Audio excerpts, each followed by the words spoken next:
Olá, amigos do programa Saber Direito, seja bem-vindo a mais um programa. É um prazer estar com você mais uma vez. Meu nome é João Mendes, sou professor de Direito Constitucional e Direitos Humanos e a gente vai trabalhar o tema Direitos Humanos que a gente já vem desenvolvendo nas últimas duas aulas. Na primeira aula a gente trabalhou a questão dos tratados internacionais, a segunda aula o sistema universal e hoje nós vamos trabalhar os sistemas regionais. Antes de começarmos a nossa aula, eu gostaria de apresentar os nossos alunos. Está conosco o André, a Juliane, de João Pessoa, e o Anderson, aqui de Brasília. Sejam bem-vindos, obrigado pela presença de vocês. E se você tiver alguma dúvida e quiser encaminhar algum e-mail para nós sobre essa dúvida, o e-mail é saberdireito@stf.jus.br, saberdireito@stf.jus.br. Não esqueça de identificar o nome do professor, o nome da disciplina e aí colocar a pergunta para que nós possamos encaminhar ao respectivo professor. Perfeito? Meus amigos, na última aula, foi a segunda aula, nós trabalhamos a questão do sistema universal. Eu falei que há dois grandes grupos. De um lado, o sistema universal, sistema das Nações Unidas, que tem como base a Declaração Universal dos Direitos Humanos e os dois pactos, o Pacto Internacional de Direitos Civis e Políticos e o Pacto Internacional dos Direitos Econômicos, Sociais e Culturais. E, de outro lado, há os sistemas regionais. São três sistemas regionalizados. São eles os seguintes: o sistema europeu, o sistema africano e o sistema americano. Começamos pelo sistema europeu, depois eu vou falar o africano e, por último, o americano. A ordem de criação não foi essa, a ordem foi europeu, americano e africano. Eu só vou deixar o americano por último por ser o nosso, e é o sistema que a gente vai dedicar um pouco mais de atenção. O europeu e o africano eu vou trabalhar de forma mais objetiva, perfeito? Vamos lá. O sistema europeu é firmado, ou foi firmado, pela Convenção Europeia dos Direitos Humanos, ou pela Convenção Europeia dos Direitos do Homem de 1950. Esse é o nome tradicional, é a forma mais tradicional de como ela é conhecida. O seu nome completo é Convenção Europeia de Salvaguarda dos Direitos do Homem e das Liberdades Fundamentais. Esse seria o seu nome completo. Esse é o principal documento, não é o único. Você vai ver, inclusive, que todos os sistemas regionais, todos os três sistemas regionais, apresentam sempre um documento central, né, e alguns outros documentos complementares. Então, isso não deixa de ser verdade na Convenção Europeia ou no sistema europeu. Esse sistema apresentava originalmente dois órgãos de proteção, que era de um lado a Comissão Europeia dos Direitos Humanos e de outro lado a Corte Europeia dos Direitos Humanos. E posteriormente a comissão veio a ser extinta, mantendo-se apenas a Corte Europeia dos Direitos Humanos. Corte essa que foi firmada pela Convenção e, especialmente a partir do protocolo número 11, conferiu legitimidade ativa para o indivíduo. Então, a partir do protocolo número 11 da Corte, ou melhor, protocolo número 11 da Convenção Europeia, foi fixado a possibilidade de um indivíduo ter acesso direto à Corte Europeia, o que é um marco extremamente importante na proteção judicial dos direitos, ok? Amigos, não confunda o sistema europeu com a União Europeia. União Europeia é um fenômeno destacado do sistema europeu dos direitos humanos. Óbvio que há uma inter-relação na medida em que diversos estados que são membros da União Europeia também o são do sistema europeu. Nem todos do sistema europeu são membros da União Europeia. São dois sistemas destacados com ordenamentos jurídicos próprios e com tratados próprios. Por exemplo, no sistema europeu, como eu terminei de falar, a Convenção é o principal documento e vários outros tratados complementares com um tribunal próprio, o Tribunal ou a Corte Europeia dos Direitos Humanos. Já a União Europeia tem outros tratados constitutivos, são vários tratados, Tratado de Roma, Tratado de Nice, Amsterdã, são alguns tratados constitutivos, e há um sistema judicial próprio, que é o Tribunal de Justiça das Comunidades Europeias ou o Tribunal de Justiça da União Europeia. Então são dois modelos diferentes, dois sistemas diferentes que coexistem, há uma inter-relação, há uma interseção entre eles, mas ainda assim fenômenos distintos. Na União Europeia, nós conhecemos o fenômeno do direito comunitário, que não tem nada a ver com o sistema europeu. Perfeito? Já o sistema africano foi estabelecido pela Carta Africana dos Direitos Humanos e dos Povos. A Carta Africana dos Direitos Humanos e dos Povos foi elaborada em 1981, e é chamada Carta de Banjul, a cidade onde ela foi elaborada, Carta de Banjul. O sistema africano apresenta dois mecanismos de proteção, que são a Comissão e a Corte. O nome completo tem a ver com a própria Carta: Comissão Africana dos Direitos Humanos e dos Povos e Corte Africana dos Direitos Humanos e dos Povos. Nós temos como marco interessante desse sistema o fato de que a Carta Africana apresenta direitos das três gerações, das tradicionais três gerações, ou seja, direitos de primeira geração, direitos individuais, as liberdades individuais, direitos de segunda geração, são os direitos econômicos, sociais e culturais, e traz também direitos culturais, direitos coletivos, direitos difusos, direitos de toda uma coletividade, direitos fundamentados na ideia de fraternidade ou solidariedade. Okay? Numa aula anterior, nós fizemos algumas críticas à ideia de geração. Falamos que geração tem uma ideia mais de classe do que propriamente uma classificação técnica. Muitos autores, inclusive, criticam a ideia de geração. Nós utilizamos uma questão didática para entendermos que há uma evolução histórica. E a Carta Africana, como ela já perto do final do século XX, ela agrega todas as três gerações. Então aqui nós já vimos os dois sistemas regionais. Como eu falei, são sistemas que eu trabalhei de forma bastante objetiva. Vamos no sistema interamericano de direitos humanos. Esse sistema interamericano de direitos humanos existe em conjunto com a Organização dos Estados Americanos. Vamos entender porque aqui a relação é bastante próxima. Em 1948, houve uma conferência chamada Conferência de Bogotá. Nessa conferência foi elaborada a Carta da OEA e por isso também chamada Carta de Bogotá. Isso em 1948. No mesmo ano, no mesmo momento, houve também a elaboração de uma declaração sobre direitos humanos, que é a Declaração Americana dos Direitos e Deveres do Homem.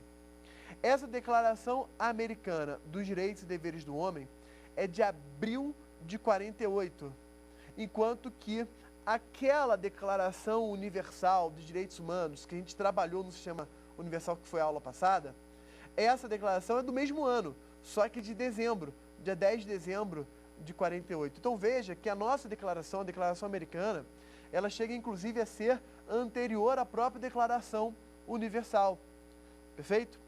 E da mesma forma como na aula passada eu falei da Declaração Universal, que a Declaração Universal não é um tratado, é apenas uma declaração, como o nome indica, o mesmo comentário vale aqui para a Declaração Americana. Ela também não é um tratado, ela é apenas uma declaração que existe no âmbito da OEA, no âmbito da Organização dos Estados Americanos. Perfeito? Em 1959, é elaborada uma resolução criando um órgão protetivo, ou um órgão de promoção e proteção dos direitos humanos, que foi a Comissão Interamericana dos Direitos Humanos.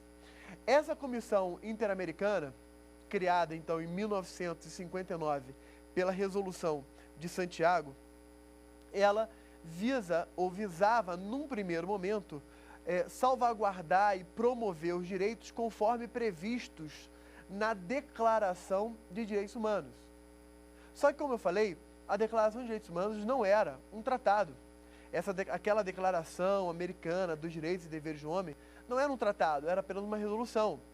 E por mais que a gente atribua a ela uma função hermenêutica, uma função de inspiração do sistema americano, uma função de inspiração das constituições internas de cada Estado, ela continua não sendo um tratado.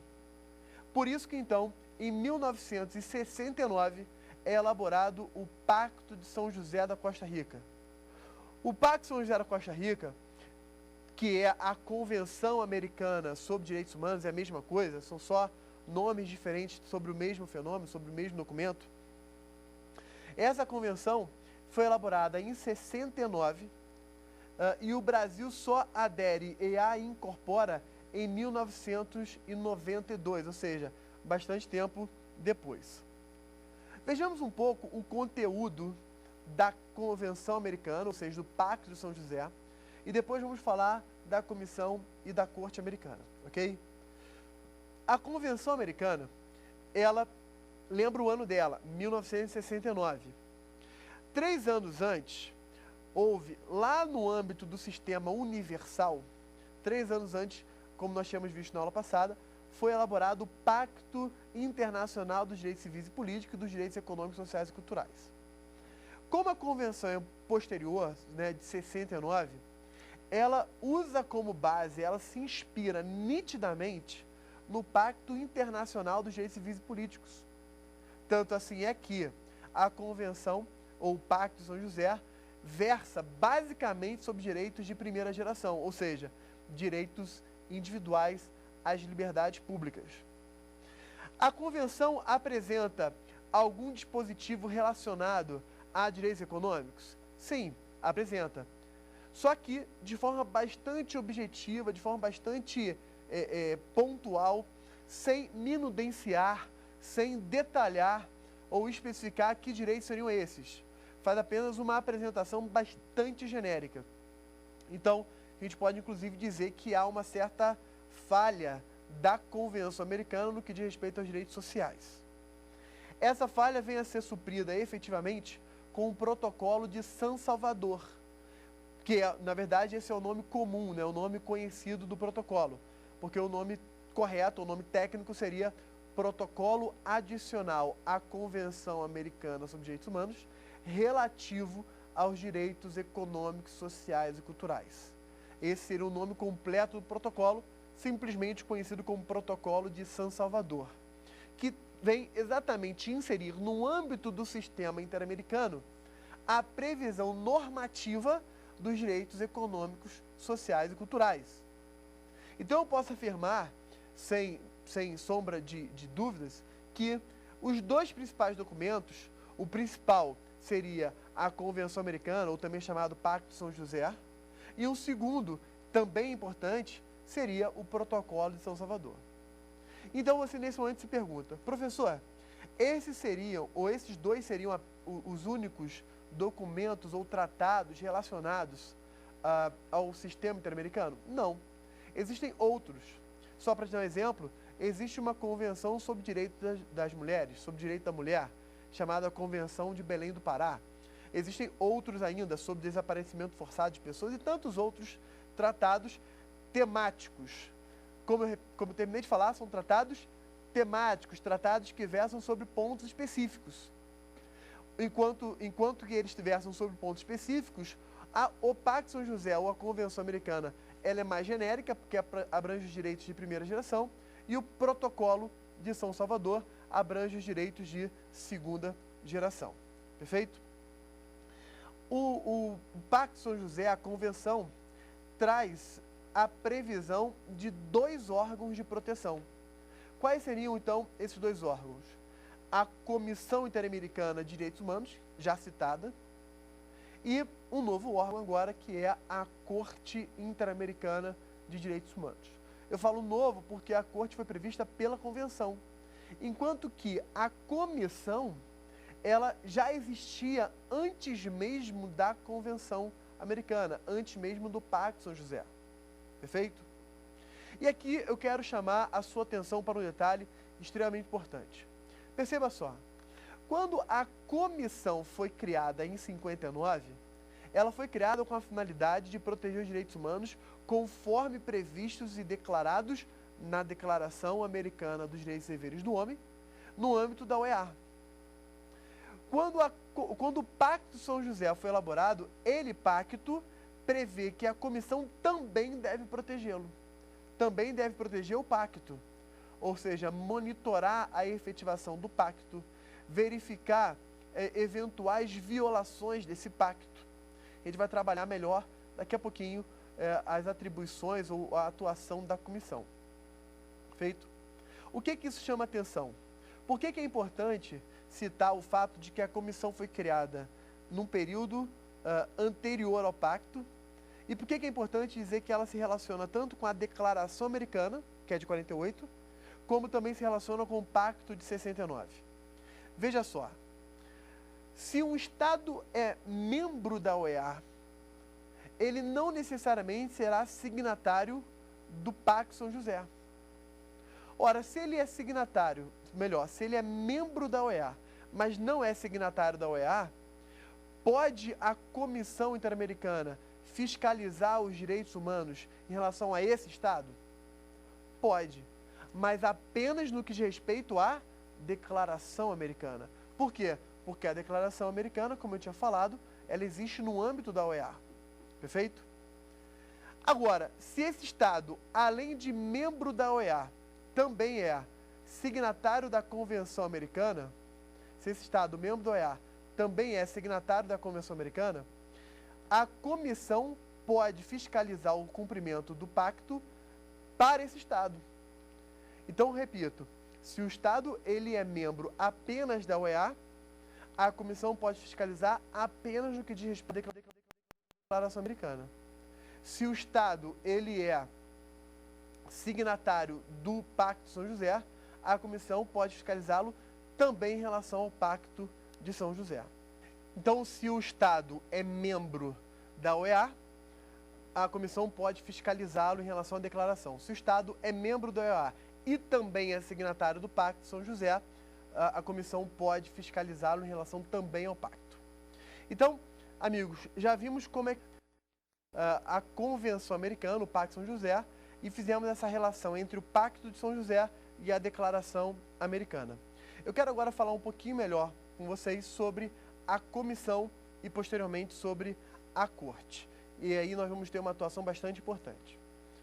A comissão, como eu falei, foi criada em 1959. E aqui eu insiro um dado novo que eu não tinha comentado antes. Foi criada por meio de uma resolução, que é chamada Resolução de Santiago. Então anota isso. Foi criada em 1959 pela Resolução de Santiago. A função inicial era apenas relacionada à promoção dos direitos humanos, conforme previsto na Declaração Americana. Não havia uma função mais desenvolvida. Em 1965, com a Resolução do Rio de Janeiro, a atuação da Comissão Interamericana foi ampliada, inclusive com a possibilidade de recebimento de petições individuais. Então, como eu falei, ela começa com uma atuação um tanto reduzida e em 65 essa atuação é ampliada.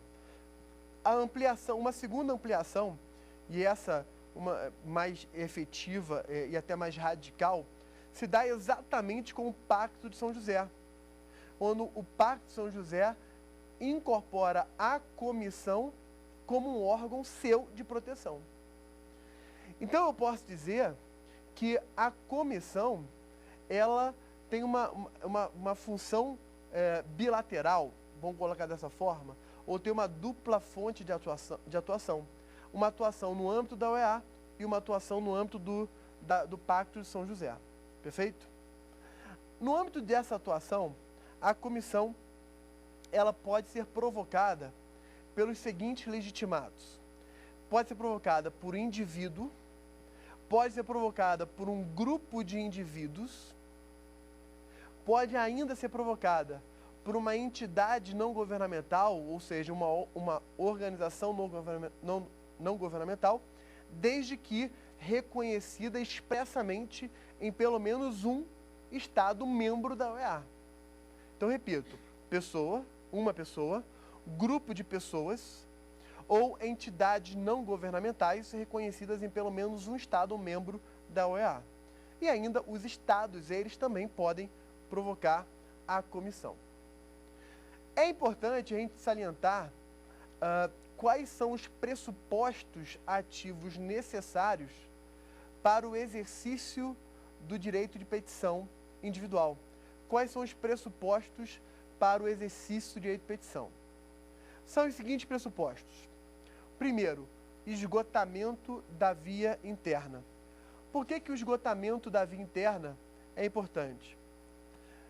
Amigos, em regra, o sistema internacional de proteção, e o que eu estou falando agora, vale não apenas para o sistema interamericano, mas vale também para outros sistemas.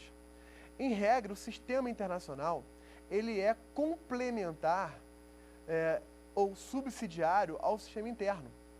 O que significa dizer que o indivíduo, ele deve buscar uma proteção, pelo menos inicial, ou uma proteção para começo de conversa, internamente. Se essa proteção interna não for suficiente ou for falha, ou seja, após o esgotamento da justiça interna, aí o indivíduo pode buscar uma proteção internacional. E você me pergunta, professor, como verificar o esgotamento da via interna? Nós podemos verificar esse esgotamento da seguinte forma. Uma primeira forma seria até a mais óbvia de todas. Simplesmente os recursos processuais existentes se esgotaram. O indivíduo já usou todos os recursos processuais necessários ou existentes e não logrou êxito na busca da proteção do seu direito. Essa é uma forma de se esgotar a via interna. Só que a jurisprudência internacional também reconhece como esgotamento da via interna se houver uma demora injustificada na solução do problema. Então, ainda que os recursos não tenham sido todos eles esgotados, mas há uma demora injustificada na solução da controvérsia ou do problema, se verificaria também, nesse sentido, o atendimento a esse pressuposto, que é o esgotamento da via interna.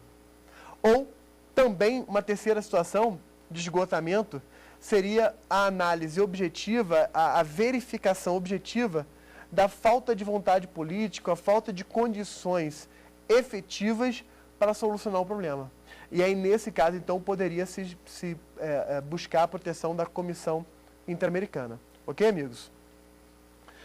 Um segundo pressuposto necessário se dá com a observância do prazo de 6 meses a contar da última decisão. A observância do prazo de 6 meses a contar da última decisão. Por que eu falo a contar da última decisão? Exatamente por causa do primeiro pressuposto, que é o esgotamento da via interna. Esgotou-se a via interna, conta-se 6 meses, ok? Ou, se houver no caso aqui uma demora justificada, a partir do momento que se afira realmente essa demora injustificada, pode-se contar o prazo de 6 meses. O terceiro pressuposto necessário para o exercício do direito de petição seria a inexistência de litispendência internacional. Ou seja, a inexistência de que haja outro órgão, a inexistência de outro processo em outro órgão internacional sobre o mesmo fato. Ou seja, a ideia de litispendência mesmo, só que aqui no âmbito internacional. Então, são 3 pressupostos. O esgotamento da via interna, o respeito ao prazo de 6 meses e a inexistência de litispendência internacional. Provocada a comissão em relação a uma violação de direitos humanos, essa comissão vai instaurar um procedimento. Vamos ver então como é que está esse procedimento. O procedimento, amigos, se dá da seguinte forma: recebida a informação, a comissão comunica ao Estado. Eu vou sintetizar o procedimento, ok? Ela comunica ao Estado para que o Estado, então, preste informações sobre o fato. Após isso, a comissão verifica se há o mínimo de plausibilidade na notícia, ou seja, na comunicação, na petição do indivíduo, e se entender que não há plausibilidade, arquiva imediatamente aquela comunicação. Se entender que há o mínimo de plausibilidade, aí a comissão instaura efetivamente um procedimento. Nesse procedimento, a comissão vai realizar uma função de instrução, ou seja, uma função de investigação dos fatos. E, terminada essa investigação, a comissão proporá uma conciliação. Então, é uma função de conciliação feita pela Comissão Interamericana. Se houve êxito nesse processo de conciliação, resolve-se o problema. A questão é, se não houve êxito, pode a comissão condenar o Estado? Amigos,